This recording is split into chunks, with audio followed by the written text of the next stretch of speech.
অনুষ্ঠিত হলো সদর পূর্ব চক্রের ৪৪তম বার্ষিক ক্রীড়া প্রতিযোগিতা।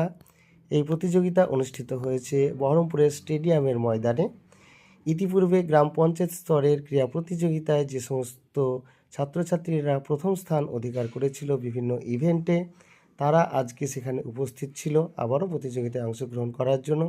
এবং আজকের প্রতিযোগিতায় যারা আবারও প্রথম স্থান অধিকার করবে, তারা চলে যাবে এর পরবর্তী স্তর অর্থাৎ সাব ডিভিশন স্তরের স্পোর্টসে।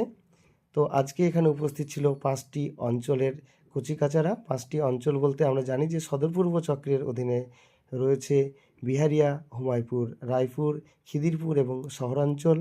এই প্রত্যেকটি অঞ্চলের ক্রীড়া এর আগেই হয়ে গিয়েছে এবং 34টি ইভেন্ট মোট রয়েছে। এই প্রত্যেকটি ইভেন্টে যারা প্রথম স্থান অধিকার করেছিল গ্রাম পঞ্চায়েত স্তরীয় ক্রীড়া প্রতিযোগিতায়, তারা আজকে উপস্থিত ছিল। অর্থাৎ 5টি অঞ্চলের প্রায় 170 জন কচিকাঁচা সেখানে উপস্থিত ছিল।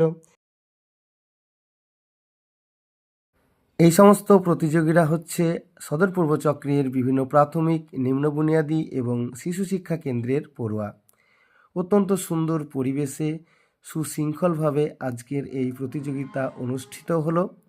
ছাত্রছাত্রীরা তাদের ক্রিয়াসুলভ মনোভাব রেখে তাদের প্রতিযোগিতায় অংশগ্রহণ করেছিল এবং একে অপরকে ছাপিয়ে যাওয়ার তাদের যে প্রতিযোগিতা, সেটা ছিল চোখে পড়ার মতো।